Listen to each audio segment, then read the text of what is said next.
I'd like to welcome everyone and thank you so much for joining today's session titled Product Complaints and Investigations. Please note that this session is being recorded and closed captioning can be turned on at the bottom of your Zoom window. Conference attendees are eligible to receive continuing education credits, and more information about continuing education credits can be found in the PDF available for download from the conference platform lobby. At the end of the session, we kindly ask that you remain in the room to complete a 2-question feedback poll. Now I'd like to hand it over to our moderator for today's session, Alyssa Gold. Alyssa serves as Regulatory Counsel in the Division of Compounding Policy and Outreach. Over to you, Alyssa. Thank you so much, Miles. And hello, thank you everyone for joining us today. This is the Product Complaints and Investigation session. I'm pleased to introduce the presenters for this session, Shannon Glueck, Mina Ahmadi, and Brandon Heitmeier. Shannon Glueck is the branch chief of Branch 4, which is the Compounding Incidents Team within the Office of Compounding Quality and Compliance here at FDA. The Compounding Incidents Branch was developed to manage and implement prompt agency response to adverse events and complaints involving significant, time-sensitive potential threats to public health related to the use of compounded drugs, and communicates to raise stakeholder and public awareness about risks related to human drug compounding. Prior to FDA, Shannon worked as a senior product safety specialist with Mylan Pharmaceuticals and practiced pharmacy at MedStar Washington Hospital Center and Rite Aid Pharmacy. Mina Ahmadi serves as a lead consumer safety officer in OCQC's Division of Compounding 1, where she advises and provides technical assistance in the areas of sterile drug production, good manufacturing practices, and adverse event handling and investigations. She started her career with FDA's Cedar Office of Manufacturing Quality, where she originally worked on compounding adulteration cases, many leading to significant regulatory actions. Prior to joining the FDA, Mina worked as a hospital clinical pharmacist, assessing a myriad of patient health problems and determining the optimal prescribed medication to meet the needs of all patients. Commander Brandon Heitmeier is a commissioned officer in the United States Public Health Service, Commissioned Corps, and has over 20 years of FDA experience. He currently serves as a consumer safety officer for the Office of Compounding Quality and Compliance, also in the Division of Compounding 1.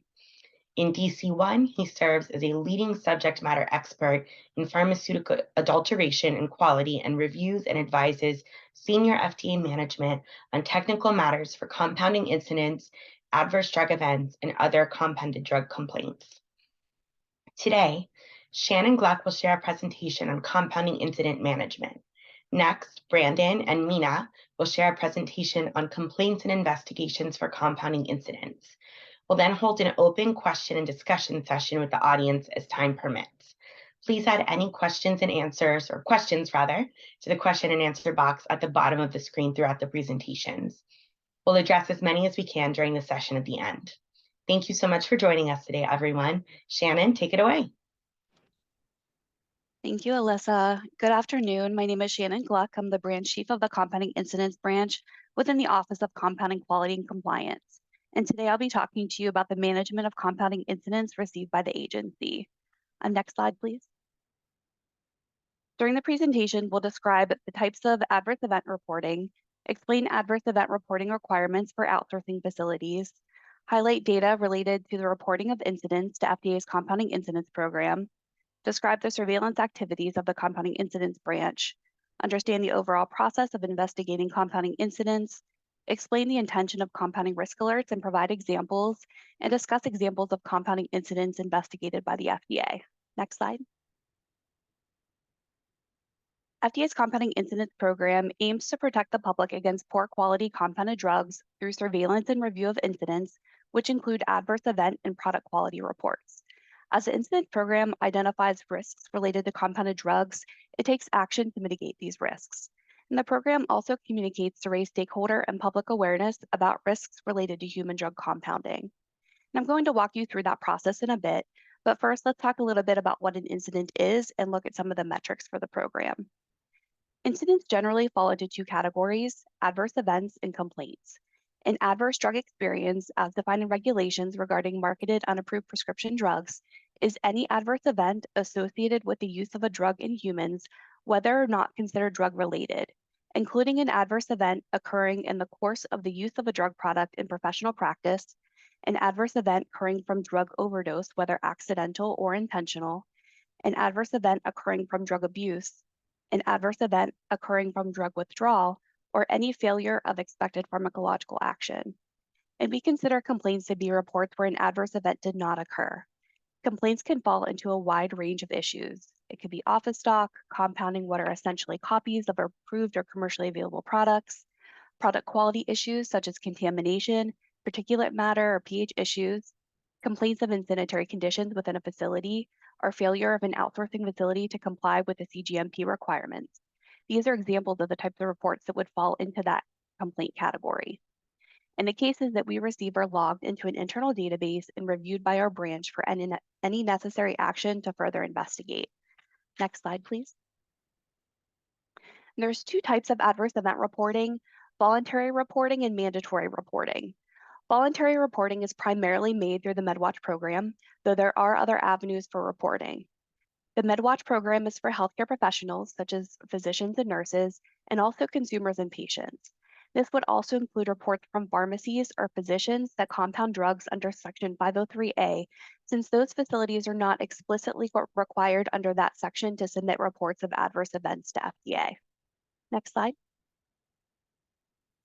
Moving on to mandatory reporting, Section 503B(b)(5) of the FD&C Act requires outsourcing facilities to report adverse events in accordance with content and format requirements established through guidance or regulation under 21 CFR 310.305, which requires manufacturers, packagers, and distributors of marketed prescription drug products that are not the subject of an approved new drug application or an abbreviated new drug application to report to FDA all serious unexpected adverse drug events associated with the use of their drug products.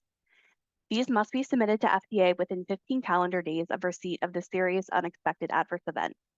In addition, all serious unexpected adverse drug experiences that are the subject of these reports must be promptly investigated by the outsourcing facility, and a follow-up report must be submitted within 15 calendar days of receipt of the new information or as requested by FDA. Next slide. So what does serious and unexpected mean? A serious adverse event is an adverse drug experience where the patient outcome is death, life-threatening adverse drug experience, inpatient hospitalization or prolongation of existing hospitalization, persistent or significant disability or incapacity, or congenital anomaly or birth defect. Medical events that may not result in death, be life-threatening, or require hospitalization may be considered a serious adverse drug experience when they may jeopardize the patient and may require medical or surgical intervention to prevent one of the listed outcomes. And unexpected is any adverse drug experience that is not listed in the current labeling for the drug product. FDA strongly recommends that outsourcing facilities report all serious adverse drug experiences associated with their compounded prescription drug products. Reporting all serious adverse drug experiences, whether expected or unexpected, would provide important information about the potential product quality issues or public health risks associated with drug products compounded by outsourcing facilities. Next slide.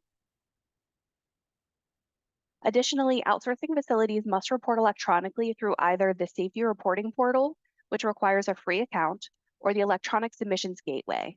And this applies to both the initial 15-day report and the 15-day follow-up reports that are required to be submitted. The Electronic Submissions Gateway can be expensive. You do have to purchase a para-virtual system like Oracle Argus or Oracle AIRS for this E2B submission.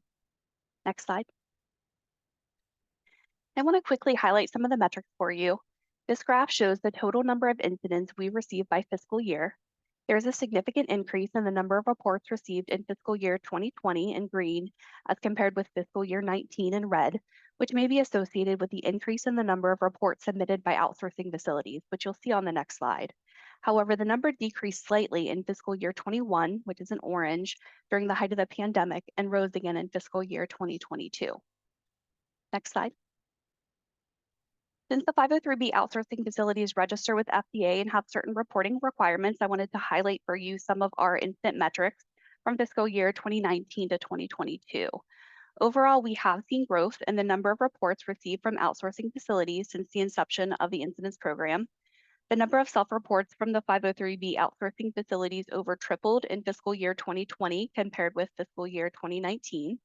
There was a decrease in reporting in fiscal year 2021 during the pandemic, but reports were still over doubled in fiscal year 21 compared to 19. And in fiscal year 2021 and 2022, FDA received 101 and 105 self-reports from outsourcing facilities, respectively. And these reports came from only 15 outsourcing facilities in both fiscal year 21 and 22. For perspective, there were roughly 74 registered outsourcing facilities in fiscal year 2021 and 85 registered in fiscal year 2022. Next slide, please. And next slide again. Now I'm going to provide you with an overview of our typical investigation process and briefly give examples of incidents that we receive. And this will hopefully give you an idea of the steps and actions the FDA takes to protect the public. Next slide. My branch receives incidents in a variety of ways. We receive daily reports that include MedWatch reports and outsourcing facility self-reports that our branch reviews to find compounding-related cases. As previously mentioned, outsourcing facilities are required to report serious and unexpected adverse events to FDA within 15 calendar days of receipt of the incident. And these reports also come into our daily report. We also receive cases through the Office of Regulatory Affairs, which is another avenue that can be used to submit reports. The Division of Drug Information also receives reports, and we receive reports from other internal sources as well. We also receive reports externally through state regulatory agencies, the Center for Disease Control and Prevention, professional organizations, and directly into our compounding mailbox. Next slide, please. These reports can come from consumers, healthcare providers, firm employees, states, other firms, sometimes another pharmacy, or it could be a conventional manufacturer of NDA or ANDA drugs, firm self-reports, as well as others. Next slide. Moving on to triage and assignment, we log our cases and the incident is assigned to a consumer safety officer within OCQC Branch 4 who researches and investigates the incident. Next slide. During their investigation, the consumer safety officer will perform research on the firm to help assess risk, including the products that are compounded, such as non-sterile or sterile products, state licensure and state disciplinary action, research in-depth FDA history, which will include inspectional history, as well as reviewing the incident database to analyze trends within a particular firm or drug product. The CSO will review the case in depth, including research in the literature on the adverse event or the complaint, reviewing relevant guidances or past agency action on the topic to consider those as well. When contact information is available, we may try to reach out to the reporter to obtain missing or additional information that will aid in our assessment. As part of our investigation of adverse event reports, a medical officer will review the report and additional information collected. Other consults are requested as needed, including consulting other divisions and branches within Office of Compounding Quality and Compliance, other offices or centers within FDA, as well as other agencies as needed. Next slide. Incidents are discussed during our weekly incident coordination group meetings to determine next steps. The incident coordination group is a multidisciplinary collaboration of stakeholders in the agency with expertise in various areas, such as manufacturing and pharmaceutical quality, drug information, and pharmacovigilance. Next slide. So what are some of the actions that we take? This is not an exhaustive list by any means, as we continuously adapt our investigation and actions to the cases as we start to receive incidents of different complexities and topics. We can also take multiple actions as a response to an incident, so it may involve one or more of these. What we decide to do varies based on a lot of factors: the trending analysis that's performed, the expectedness of the adverse event, the firm's history, and where the firm may be in the regulatory process. There's many factors that may influence our actions. Some of the actions we can take include for-cause inspections to go to the firm and investigate the incident and monitor compliance, a sample collection, which can happen with or without an inspection, but we may collect samples for testing by FDA labs, consults with other offices for health hazard evaluations or other types of reviews, transfer to or notifying other FDA centers or offices. If, for example, the issue involves a medical device, we may notify the Center for Devices and Radiological Health. Notify and sometimes request information from other government agencies or state regulatory authorities. public communications, such as compounding risk alerts, which we'll get into a little more in a minute, and incidents can also be a driving force for new policies or guidances coming out of the agency. And incidents are also incorporated into our risk model. Next slide. A little bit about the compounding incidents or the compounding risk alert program, excuse me, since you may not all be familiar with these communications. The Compounding Risk Alert Program is an initiative that was developed in 2017 to alert healthcare professionals, compounders, and patients of adverse events, drug quality issues, or other issues related to compounded drugs that pose a risk to public health so that practitioners can more effectively protect patients from risks related to compounded drugs. And since August of 2017, when the first compounding risk alert was posted, FDA has posted 11 compounding risk alerts, and these can be found on FDA's compounding page, which is linked on the slide. Next slide. And this is just a screenshot of the compounding risk alert homepage where you can find all the communications that we've posted, including updates to previous communications. Next slide. New to the external compounding webpage in 2022 is the page with information about the compounding incidents program at FDA, and it highlights some of our metrics, including the total number of incidents received by fiscal year and the breakdown of those incidents by firm type.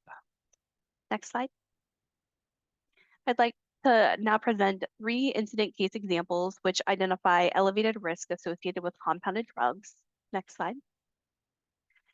The first incident involved a medical clinic compounding drug products.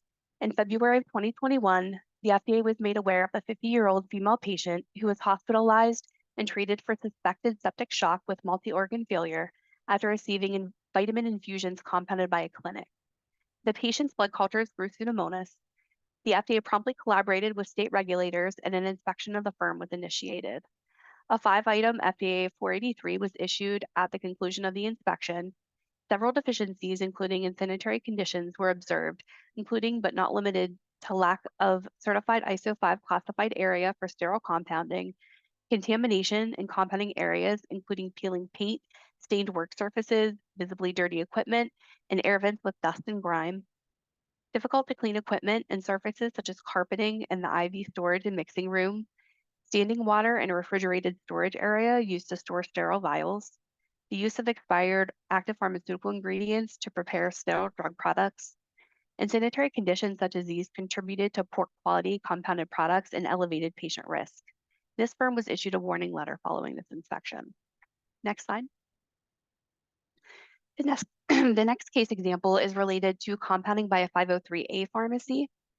This case example also identifies that sanitary conditions can lead to elevated patient risk with non-sterile drug products as well. In May of 2020, the FDA received multiple serious adverse event reports associated with a finasteride capsule that was produced by a 503A compounder. Ultimately, over 33 reports of increased heart rate, edema, dizziness, and hypotension were all associated with one lot of finasteride. Upon receipt these adverse event reports, the FDA immediately began investigating the incidents, began collaboration with state regulators, and initiated an inspection of the firm. And sanitary conditions were observed during the inspection, including but not limited to contamination in ISO 7 areas, including white product residue on shelves that were used to store APIs and inactive ingredients, as well as chipping paint. Shared use of non-dedicated work surfaces and utensils such as mortar, pestles, mixing spoons, spatulas, and glassware for the compounding of non-sterile drug products.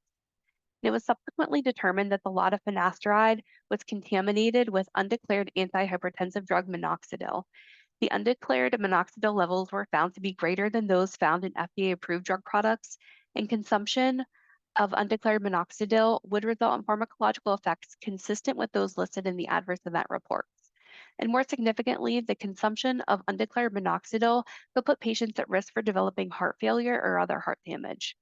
A voluntary recall of the lot of finasteride in question was quickly initiated as a result of the inspection, and this firm was also issued a warning letter following the inspection. Next slide. And for the last example, in January of 2019, we received reports that multiple patients experienced adverse events, including nausea, vomiting, lightheadedness, body aches, and difficulty breathing after receiving intravenous injections containing glutathione, compounded by 2 different compounding pharmacies using the L-glutathione repackaged by Letco Medical.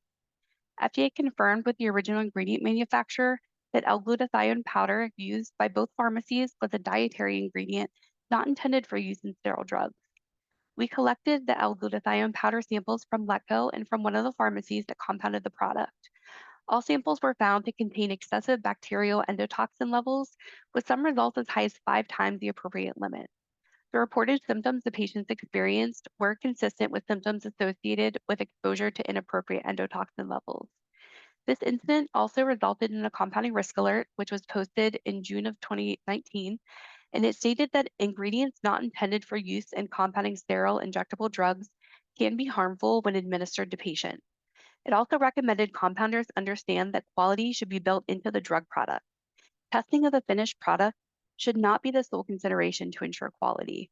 Therefore, compounders should ensure that all ingredients they use to produce sterile injectable drugs are manufactured under conditions and specifications that are appropriate for the intended route of administration. And with that, I hope I was able to give you a better understanding of FDA's surveillance and investigation process for incidents that we receive. I believe that we'll be taking questions at the conclusion of the presentations. So thank you for your attention, and I will turn it back over to Alyssa. Thank you so much for that excellent presentation, Shannon. Mina and Brandon, please share your presentation with us now.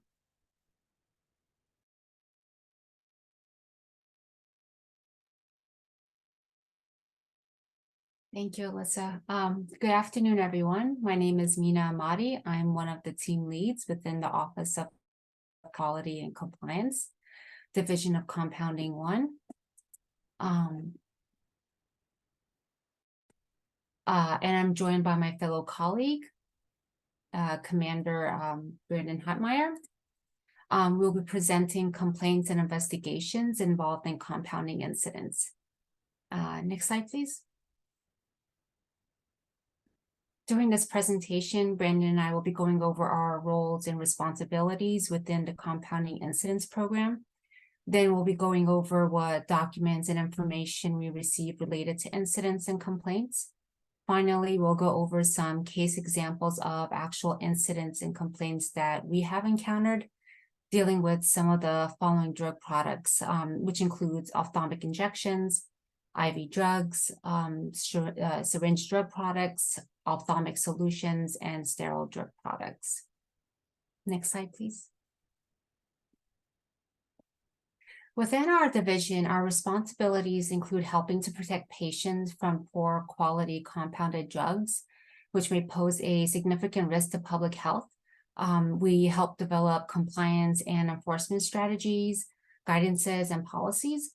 We review both FDA and state inspectional reports and take appropriate actions that are patient-focused and risk-based to help protect patients from poor quality compounded drugs.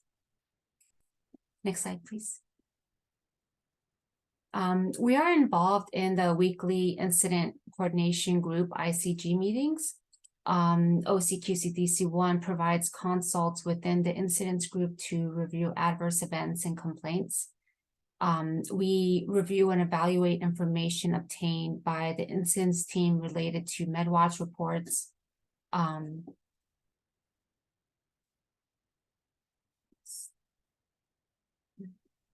Sorry, we'll have some video.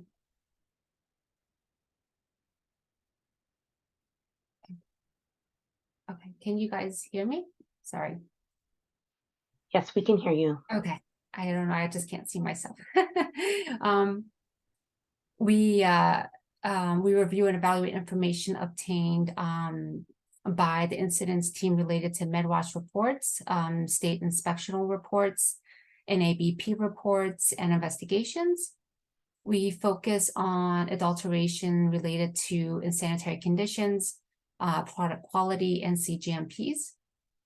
We review and evaluate documents submitted by outsourcing facilities related to adverse events. We provide recommendations of actions to take related to an incident. And at times we are involved with sample collection and testing of drug products if needed. Next slide, please.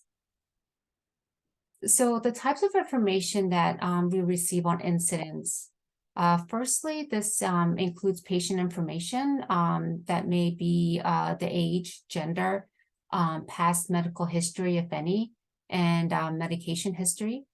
Then we get a description of the incident or complaints, adverse events, the actual harm that's related to the medication.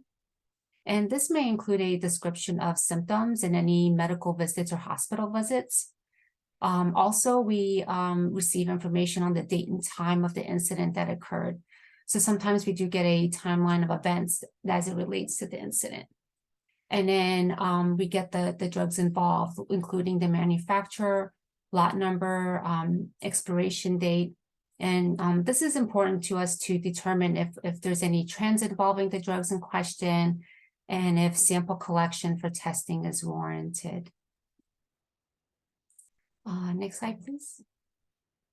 We also receive batch records of all lots associated with the adverse event from the outsourcing facilities. In addition to any deviations associated with the batch record, that's also included as well. Next slide, please. We receive a preliminary investigation reports from outsourcing facilities, and this can contain a description of the events, contact information, any correspondence between the firm and the patient consumer. Also, this would include maybe an assessment of the batch record review, release testing results, then environmental and personnel monitoring records associated with the lots in question. In addition, any complaints and adverse events trend analysis may be included as well. Next slide, please. We also then receive a final investigation report that may include testing of retained or returned products, test result reports, a root cause analysis, clinical assessment or health hazard evaluations, corrective and preventive actions, CAPAs, and conclusions and quality review. And now I'll pass it to Commander Heitmeier to go over some case examples. Thank you.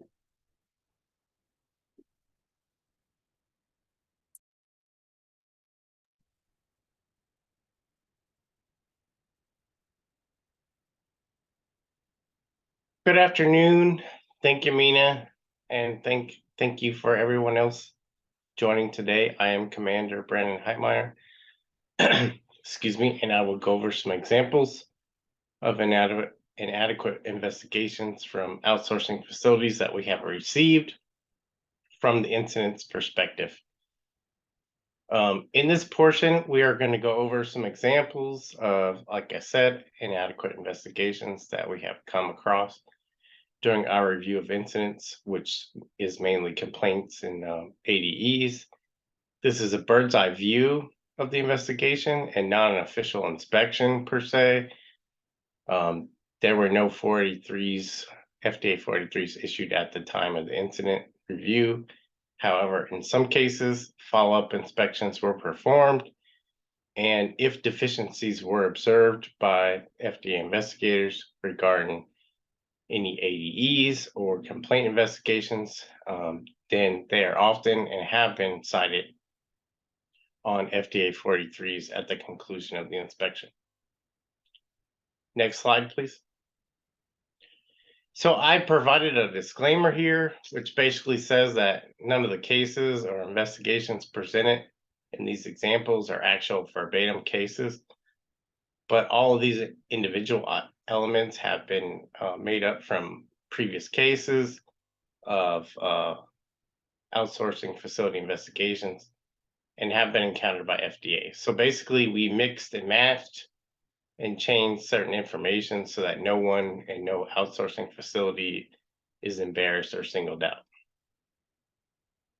Next slide, please.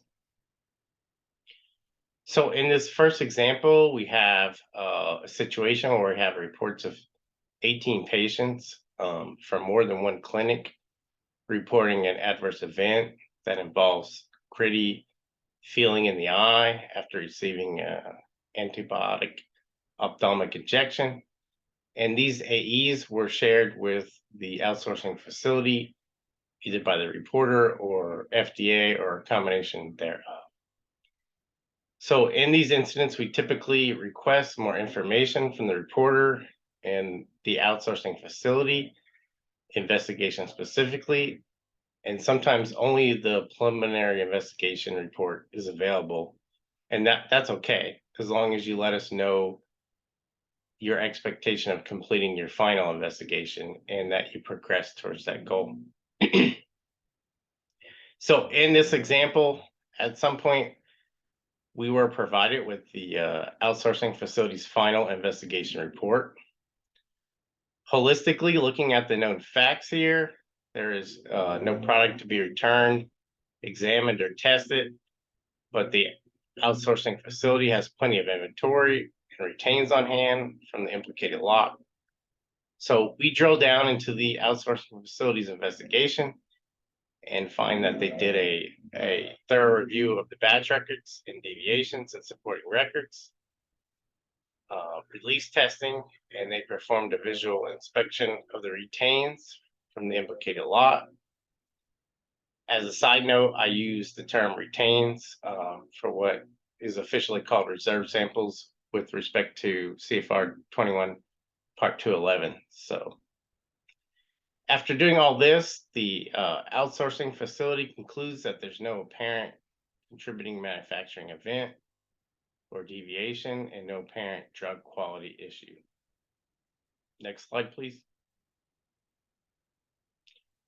So when our FDA incident team looks at the outsourcing facility's investigation, we wonder if they have a microscopic vision. Maybe they have Superman or Superwoman on staff, because a visual inspection of the retains does not give you a high assurance that the products do not have particulates. It is hard to see visible particulates often unless they are differentiated well from the product in the background. But more than that, you cannot rule out subvisible particles from a visual exam. Next slide, please. So here we are very concerned why the outsourcing facility stopped their investigation at visual testing. There's a tendency in cases like this to blame the clinic for contamination, which is possible. But we have two different clinics here reporting the same adverse event. Subvisible particle testing needs to be performed, and you can look to USP for suitable methods for this type of testing. Particularly, USP 1788 provides a lot of good guidance on methods for subvisible particle determination. Also, there's possible other concerns beyond particulate matter here. The excuse me. The outsourcing facility needs to consider other testing as well, because the patients were also reporting inflammation, so chemistry and sterility of the retained samples should be evaluated. The bottom line here is visual examination of the retains is not enough to rule out a product quality issue. Next slide, please. So in this example, we have an IV drug product. We have a little bit more of a nasty adverse event in that there's hospitalization required. But we also have a low incidence here with just one patient reporting the adverse event. So here the outsourcing facility is aware of the adverse event. No product is available to be returned for exam and testing. But the good thing is the outsourcing facility has a lot of product on hand from the lot. FDA receives the outsourcing facility's investigation report, and we see that they did a good record review and tested the retains. The retains tested meets all specifications, so they conclude that there's no fault on their part, and it's maybe the medical provider. Next slide, please. So the FDA incidents teams drills down into the outsourcing facility investigation. We see a thorough record review, and that's a good start. Sometimes you can find the cause in a record review, but sometimes you need to keep on digging. However, when we looked at the batch record and the ingredients, we noticed that one of the ingredients is often sold and used as a dietary supplement. So we were wondering, did the outsourcing facility investigation include raw materials? Based on what we've seen in their investigation, we think they did not. We have encountered many instances of outsourcing facilities using dietary supplement grade materials as an API or excipient. These bulk dietary supplement ingredients are simply not intended for sterile drug preparation. They can have high bioburden and endotoxin levels, as well as impurities. In these case examples, the outsourcing facility did not extend their investigation into raw materials. They may be able to determine possible drug quality root causes by looking at certificate of analysis from the dietary supplement grade ingredients, but often there's not much information on the COAs from these materials. They are intended to be a food ingredient and to be ingested, not injected.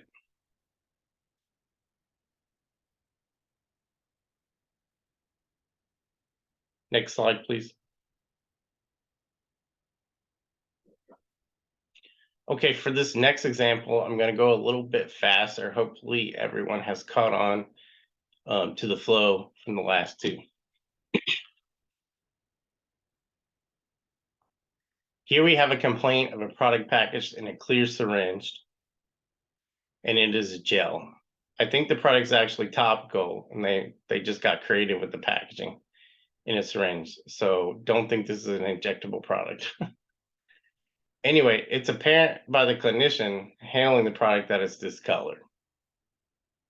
The outsourcing facility gets the complaint from the clinician, but they say don't worry about returning it. They just want pictures of the actual product. Well, a picture is worth 1,000 words, but sometimes not one of those words is a root cause. In other words, often analytical testing is needed to really see what you are seeing. Nevertheless, the outsourcing facility has good sense of what is going on here. They do their due diligence and look at all the records, testing, visual exam of retains, no discoloration observed in the retains.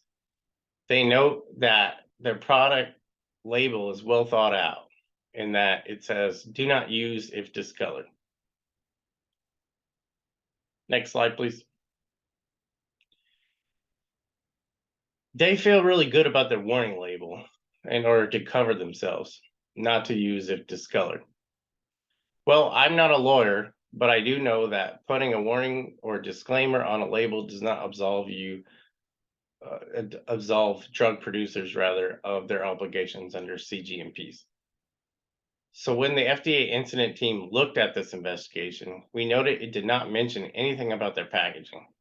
The report did not point to the use of light protective packaging and/or testing and validation of said protective packaging.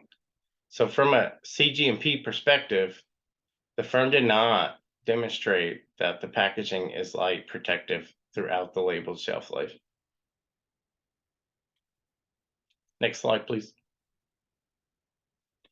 So in this next example, we have an AE related to eye pain, light sensitivity, and dilated pupils for 12 hours after eye drops were instilled.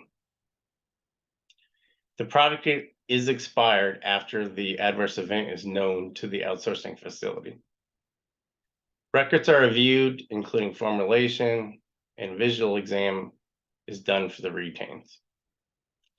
The outsourcing facility concludes, since the product is expired, analytical testing won't be conclusive, and a root cause cannot be determined.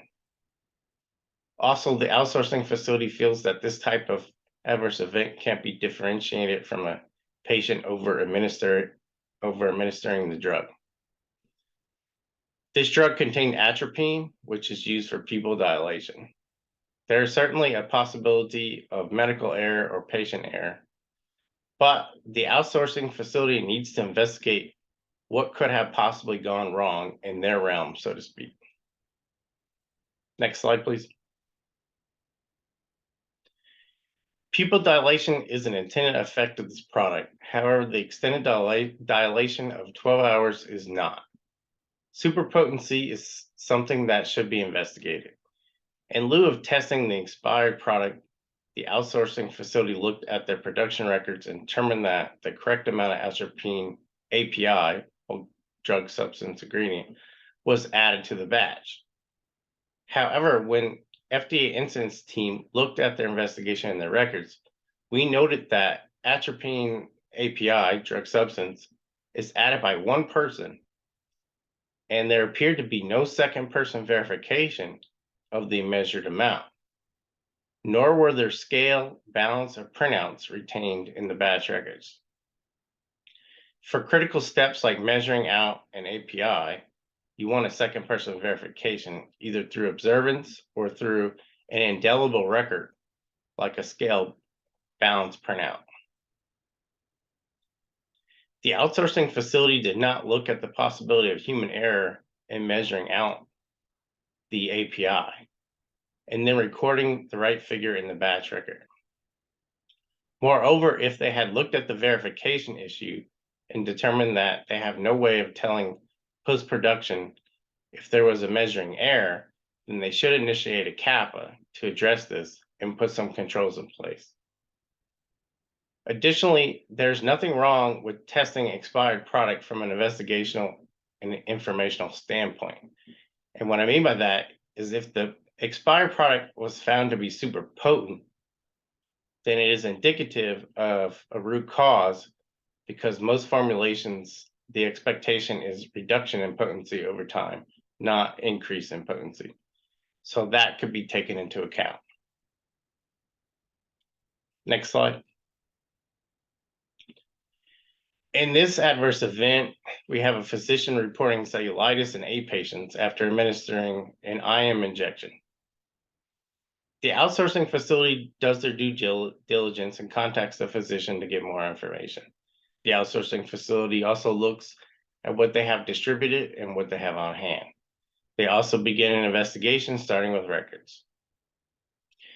Seeing nothing in the records, the outsourcing facility tests the retains, but since they are low on retains because of some accident, somebody dropped the retains and they were destroyed, they elect to only do potency and pH testing because they have a low amount of retains. Next slide, please. Cellulitis is often caused by a bacterial infection of the skin. So without sterility testing, it's hard to rule out contamination as a root cause here. However, the outsourcing facility felt good that they had sterility testing of the lot at the time of release. But the problem with microbial contamination is that it's not uniform. So testing a few units of each batch during batch release does not give you complete assurance of 100% sterility. The loss of retains is understandable. Things happen. However, they have inventory on hand under their control in their warehouse. The inventory on hand is thus really not much different than the retains. So here, the outsourcing facility could have substituted vials from inventory for retains and subjected them to sterility testing in an effort to determine if there was contamination in the lot. So overall, what we're saying here, the expectation is the outsourcing facility uses the resources that they have available to perform the best possible investigation. Next slide, please. So in this slide, I go over a couple of, so here's a couple of root cause analysis tools that you may or may not be familiar with. So we have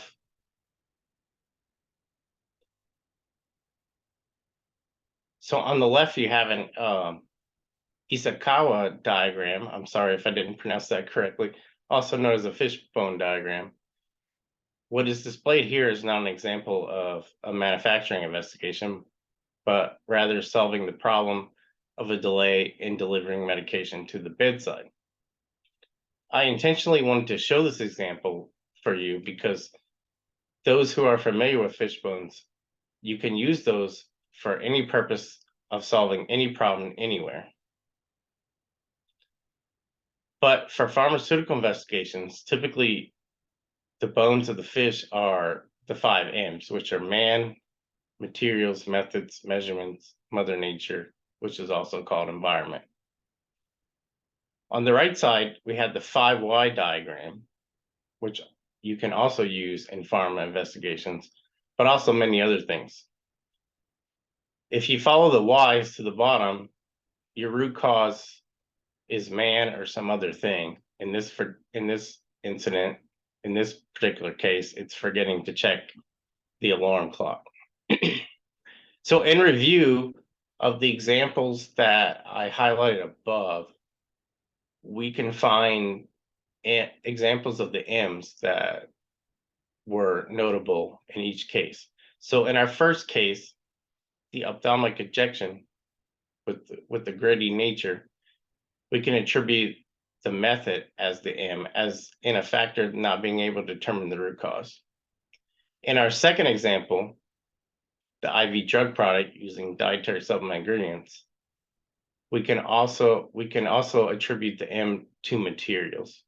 In our third case, discolored gel, our M's are really a combo of materials and methods.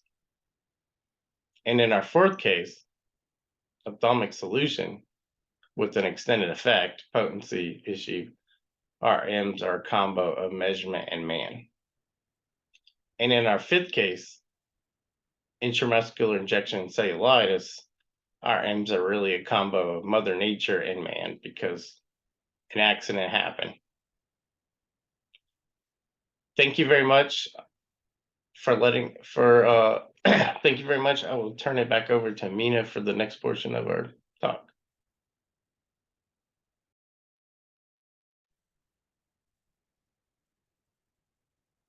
Thank you, Brandon.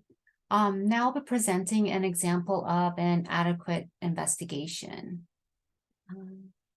Next slide, please. This example involves a sterile drug product and the lack of effect of an IV bag solution.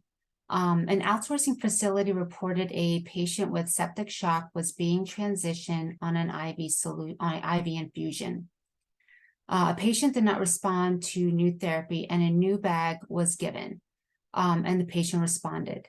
The original bag was sent for testing, which revealed that there was no active ingredient in the bag. Next slide, please.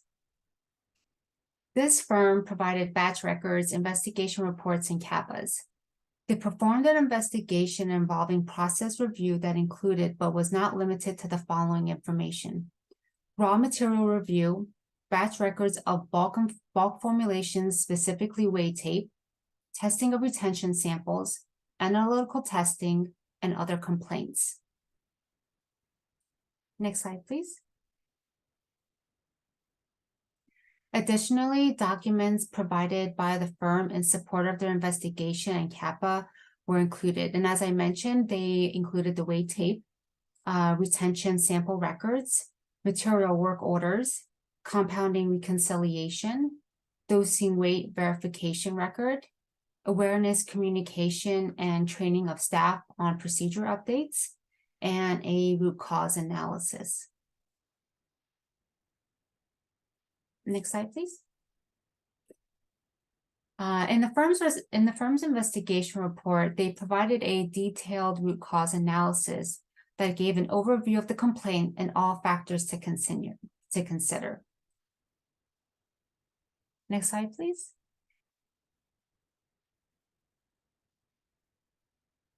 Within that report, the firm utilized the Ishikawa method 5 M's, which included material, All materials were reviewed and identified within expiration. They confirmed the bulk formulation assay within normal limits and review of other lots compounded from bulk, meeting all QC test requirements for release. And they determined that materials were not a contributing factor. Next was machine. They reviewed equipment, clean room, and laminar flow benches. They reviewed the validation of filling equipment and calibration. And they also determined that the equipment was not a contributing factor related to this incident. Next slide, please. Next, they took a look at method, which incorporated the aseptic processing that includes the use of a cart to place acceptable compounded IV bags on the top shelf and mark defective rejected bags on the bottom shelf. After one operator compounds and weighs the bag, another operator removes the bag from the laminar flow bench and places it on the top shelf of the cart. All materials were reconciled and equipment was verified, leading the possible exchange of one bag that was intended to be removed was inadvertently exchanged for one acceptable compounded unit during the process. Next, they took a look at man, which involved two operators that were reviewed for all required training and qualifications. Both operators were interviewed and recorded on possible mix-ups, and review of the actual video footage was considered. Then they took a look at medium or the environment, review of the aseptic complex, including the laminar flow benches and HEPA filter inspections. And they were also determined in the environment were not considered as a contributing factor to this incident.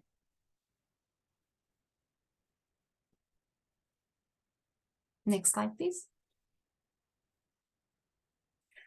Finally, in their conclusion, it was determined to be a defective IV bag being placed on the work cart where acceptable compounded units were to be placed.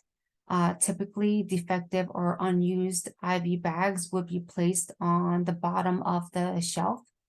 And during the process, the uncompounded IV bag was inadvertently switched with an acceptable compounded IV bag. And the results of their investigation found that to be due to both method and man.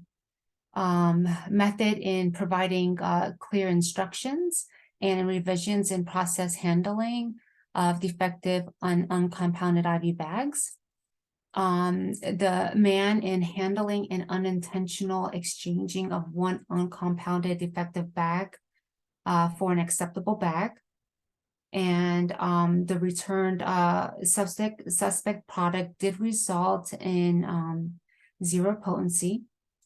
An awareness communication was performed with all operators, process improvements, including procedure updates and segregation methods and engineering solutions to support clear segregation of defective and rejected units from acceptable lots. This firm provided sufficient information to their process review, investigations, and root cause analysis that ultimately led the firm to determine and take the appropriate corrective and preventive actions.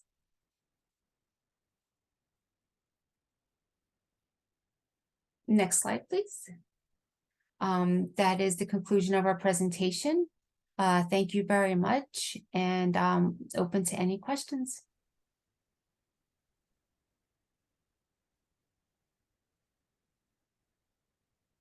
Mina, Brandon, Shannon, thank you so much for your presentations. A reminder to everyone in the audience that we're here to answer questions for about another 15 minutes. So please feel free to put any questions in the chat box that's on the bottom of your screen. We have one to get started. How does the FDA communicate or enforce investigation deficiencies of outsourcing facilities? Are they issued 483s or warning letters, and is any investigative follow-up required?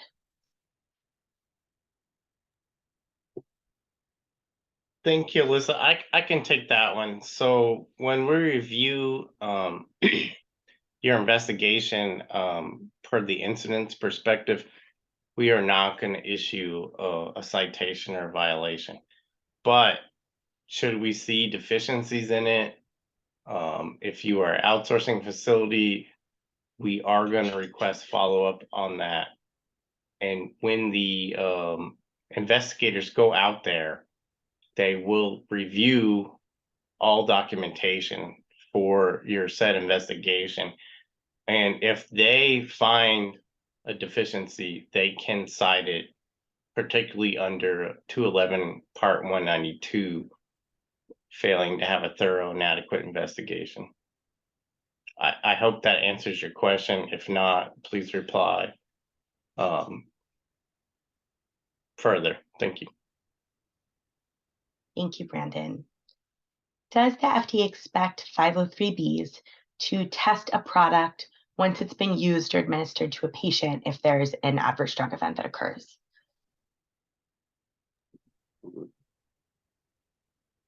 To test a product, do you mean I'm not sure this question. 503Bs, of course, have to do release testing. So I'm not sure if the question is testing a product after a complaint is received. If I'm understanding the question correctly, it is testing the product after a complaint is received. Okay, so that really depends on the nature of the complaint. So it really depends on the nature of the complaint. If there is like, for example, if there is a potency issue and you did an investigation, you looked at your records and you don't see any anomalies there, then it may be necessary to actually test your retained reserve products to make sure that there is not a potency discrepancy. That's just one example, but then there's also, sterility and other concerns. So it really just depends on the nature of the complaint and what you can do on your investigative side in terms of records. Because if you can determine that there was a significant deviation in your records that could cause a product quality issue, then that might be like the indicating factor for a root cause, and you might have to go down the road of a product recall or whatnot. So it just really depends. Does FDA always expect outsourcing facilities to test retains when there are complaints received of adverse events relating to a specific lot? So I'll take that one, Alyssa. Thank you. So the short answer is no. But there is a general hesitancy across pharma. It's not just outsourcing facilities in testing retains. And those are like your golden eggs, right? So I get it. So it really depends, again, on your complaint and the nature of your adverse event that's reported. If you have a few instances of an adverse event that is a known side effect of a drug, it's totally fine to understand that you might justify not testing retains. But you always have to do an adequate investigation within your realm, I would say. But what's key here is, can you justify not testing retains? And sometimes you can, but for something like potency, it's a hard sell, right? Mm-hmm. I would say that you will have to go through your checks, your quality checks and all that. And if you don't find anything there, then you may have to test retains just to make sure that you don't have a potency failure. But I will say that what I see a lot of is within pharma and outsourcing facilities, they do retain testing, but they don't do a full analysis. So when you're going to expend a retain, it's gone after you do testing. You can't come back to it. It's best to do a full analysis on your release attributes, at least, so that you can come back to it if you receive other complaints. If you like to test retains for just one or two quality attributes, which may be reflective in the nature of the complaint, then they are spent and you have little recourse when a new or different complaint comes in. So it's always a good idea, of course, to have sufficient amount of retains. You want to have enough that you can do duplicative tests. But if you do subject them to testing, you should run the gambit so that you have that information going forward. Thank you. And for those of us who are less experienced in pharmaceutical testing, could you explain the concept of retains? Okay, so retains are, that's the term, like I said in my presentation, it's interchanged in the industry, but in the 211s, it's called reserve samples. So what you do is when you manufacture a product under GMPs is you set aside a certain portion so that you can do the full gambit of testing on them. So typically most manufacturers will take some at the beginning of the run, some at the middle, and some at the end. But the amount that you take has to be sufficient so that you can do a full range of testing, just like you would do on release. Thank you.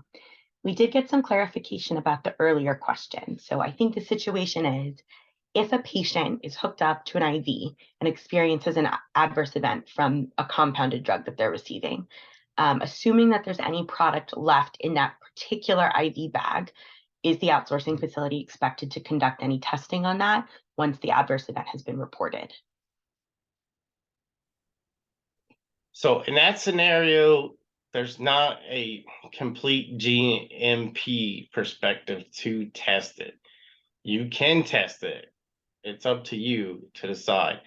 If you have, retains, reserve samples intact, and you have inventory that's been under your control, you can do full testing on that. You can rely on that. You can elect to do testing on what was returned to you, understanding that it has been more or less manipulated, tampered with. And so it is just informational from that point. So that's really up to you, and it's really determined on what is the nature of the complaint.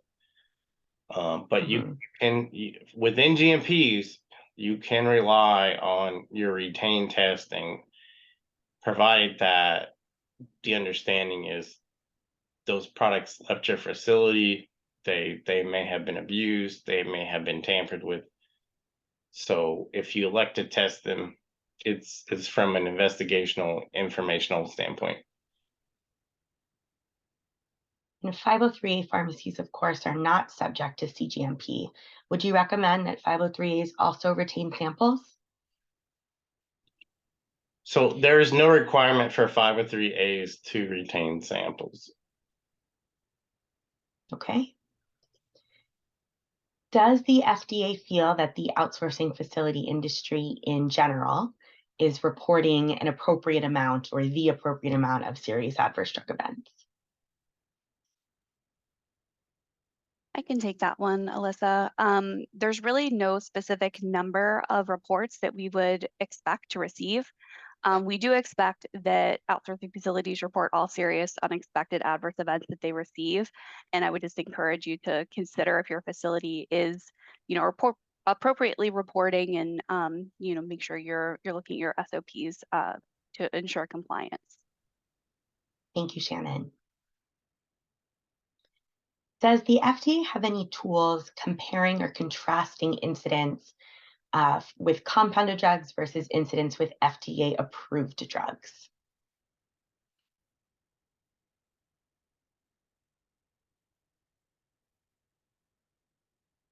to examine whether we're seeing more events in compounded drugs than we do in traditionally manufactured drugs. I don't know, Shannon. We've had some cases that we've done some comparative studies on that. I'm not really knowledgeable of that, but I know we have done that in the ophthalmic area. So I don't know, Shannon, if you can speak to that. We might have to readdress that question later. Yeah, it's not something that my branch typically does. The denominator for compounded drugs is a little bit more difficult for us to know and be aware of. We don't know how many patients are actually receiving these compounded drugs. So it's very difficult to compare incidents received related to compounded drugs compared with approved drugs. And there's also formulation differences and a lot of differences that would need to be factored in that aren't, that information is not always available to us to do. So to Brandon's point, we have looked at that for certain instances, but it's not something that my branch routinely does, but I can't speak for, the agency as a whole. Thank you. And of course, all of us here do work specifically in the compounding space, but can any of you speak generally to how FDA looks into incidents that are reported with commercially available drugs?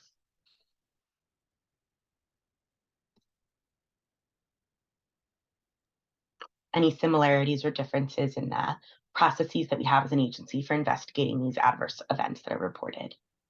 Well, Shannon, you can jump in, but our office does not. It's not investigating like the incidents that we receive, and we deal with our compounding incidents. So these are not commercially available drugs. These are not approved drugs. And if we get those kind of complaints, we quickly turn them over to the other offices within FDA and CDER that deal with that. Just echoing what Brandon said, that would fall outside of what we do. I will assure those who are curious that there are certainly other offices within FDA and CDER that do investigate received reports of adverse events related to traditionally manufactured or commercially available drugs. What is the agency's take on using video review in an investigation? How would you recommend that things be documented? So I can take that one. If you use video, like if you have a video camera over your hood, your compounding space, your ISO 5,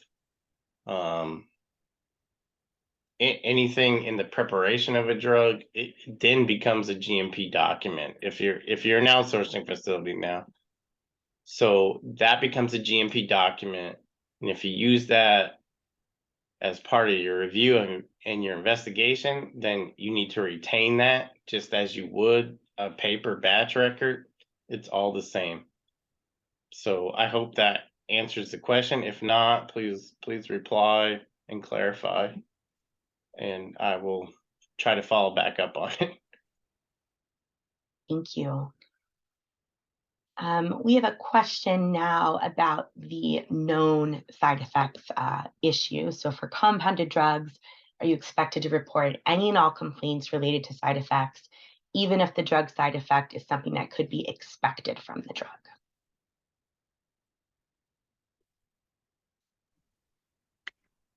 So what we expect is for adverse events that are serious and unexpected to be reported to FDA. For unexpected, this is any adverse event that's not in the labeling for the drug product. So if it's not in the labeling for the drug product, we would expect it to be reported. Thank you so much for that clarification. Does FDA have any guidance on the specific elements or processes that should be followed for a product impact assessment that's done in relation to an investigation?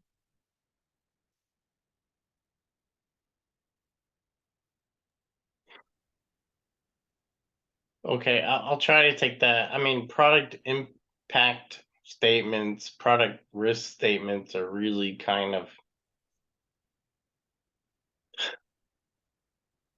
they're very objective. And we don't really have any FDA guidance to kind of speak to that.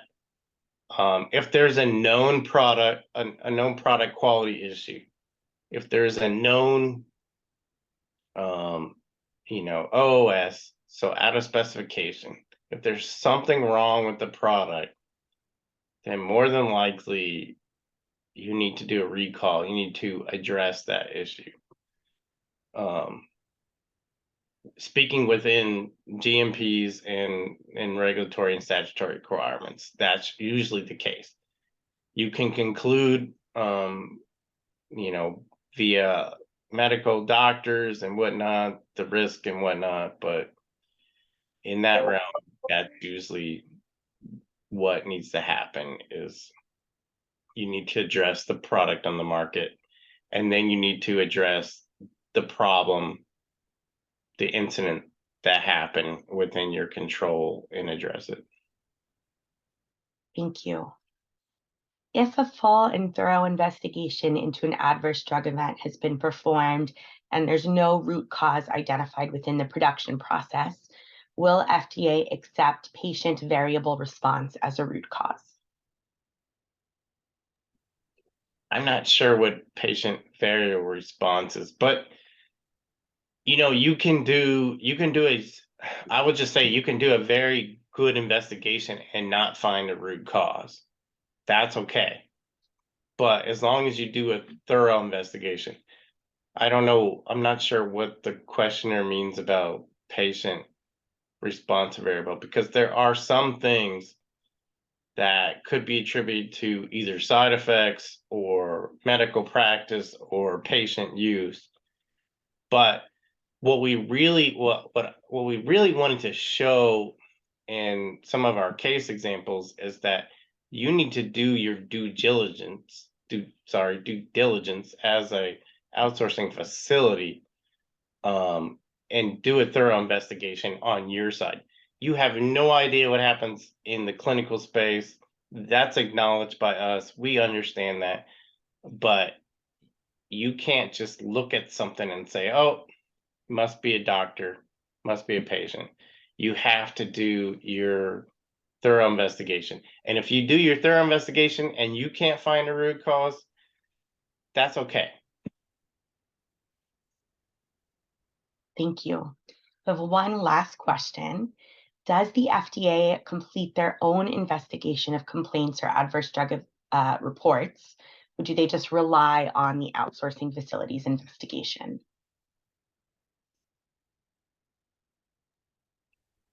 So I'm not sure the basis of this question. Also, we don't do an investigation. It's really up to you. We look at, as an outsourcing facility, we look at what the reporter and the complainant said. We look at what you have done, and we look at it, if you're an outsourcing facility, we look at it in terms of a GMP perspective. Did you look at all the M's, all the 5 M's? Did you look at everything? Because that's what we expect of you. And if you looked at everything and you couldn't find anything, that happens. Sometimes you find it, sometimes you don't. If you look at everything in the 5 M's and there's nothing there, then maybe it is a clinical issue. So, but you also have to look at the number of incidences that you get. If you're just getting 1 or 2 signals from clinicians, but you have a lot of complaints from various offices, various patients and clinicians spread across the board, then it's probably not a clinical issue. There probably is a drug quality issue there. But the GMP expectation is that you do a thorough investigation, and that's what we expect. Thank you. I know there's a few questions that we weren't able to get to, so if you do have questions that we couldn't answer today, you can always submit them to our email. It's compounding@fda.hhs.gov. Brandon, Shannon, Mina, thank you so much for your time, for sharing your expertise with us today. I'll now turn things back over to Miles for our closing poll. Thank you, Alyssa. I want to thank everyone for joining today's session. On your screen, you should see a 2-question poll that we kindly ask you to please fill out before exiting the session. Thank you so much.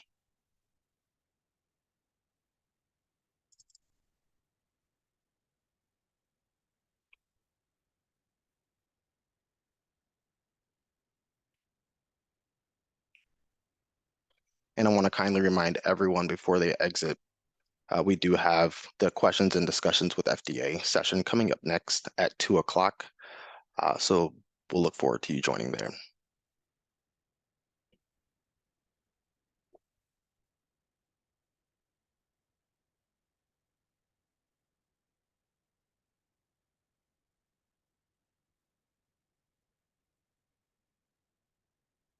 Thank you so much.